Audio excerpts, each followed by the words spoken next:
I don't know what it is, Bill, but people seem to think that tuna collects all the bad chemicals in the world.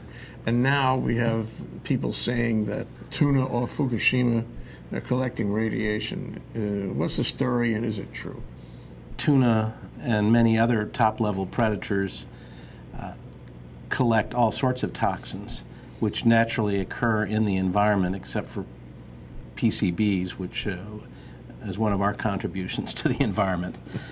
But the Fukushima issue, as drear as it is and as frustrating as it is to watch unfold, has really been inflated on social media, especially recently. Graphic pictures of radiation seeping into the ocean, polluting the whole Pacific. People are just getting carried away, and I think there needs to be some common sense. So, for example, let me try and give you some numbers here to put it in perspective. Over the last 2 years, about 350 to 400 tons of water, radioactive water, has been seeping into the ocean. And a ton of water represents about a cubic meter. Not much. Not much. And the Pacific Ocean is about 715 cubic kilometers in volume. So that means thousands and thousands of meters in a kilometer. Thousands and thousands. So basically, the amount of radioactive water that's seeped into the ocean in the last 2 years is about 1/1,000,000th of the total volume of the Pacific Ocean. And a couple of other interesting facts. The amount of the most radioactivity found in the bluefin tuna off of California and off of Fukushima is about 3 units per kilogram. Well, guess what? Bananas have 3.5 units per kilogram. I mean, ordinary bananas, not ordinary bananas from Fukushima. Yeah. Yeah, ordinary bananas. Potatoes and carrots have about 3 units. Beef has about 3 units. Radiation is all around us.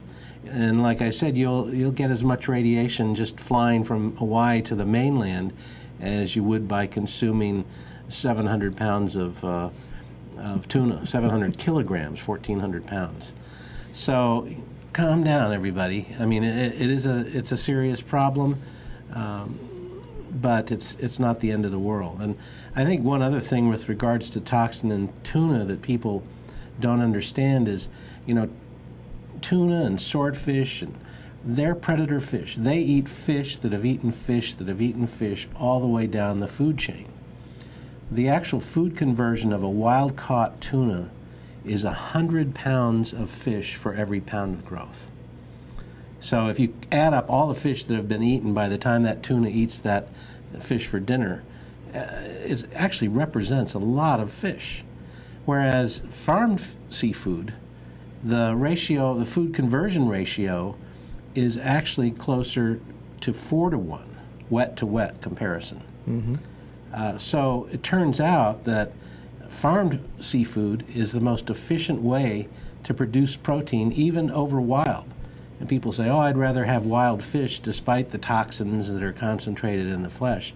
The fact is a farmed fish is actually more efficient, better for the environment than a wild fish. And you can control what you feed the fish in a farmed environment. Absolutely. You can test it. Make sure there's no mercury in that fish feed. Yeah. Make sure it's not radioactive. This is really important. We're involved in a whole generation of finding our relationship with the environment. And in some ways we still have not yet found it.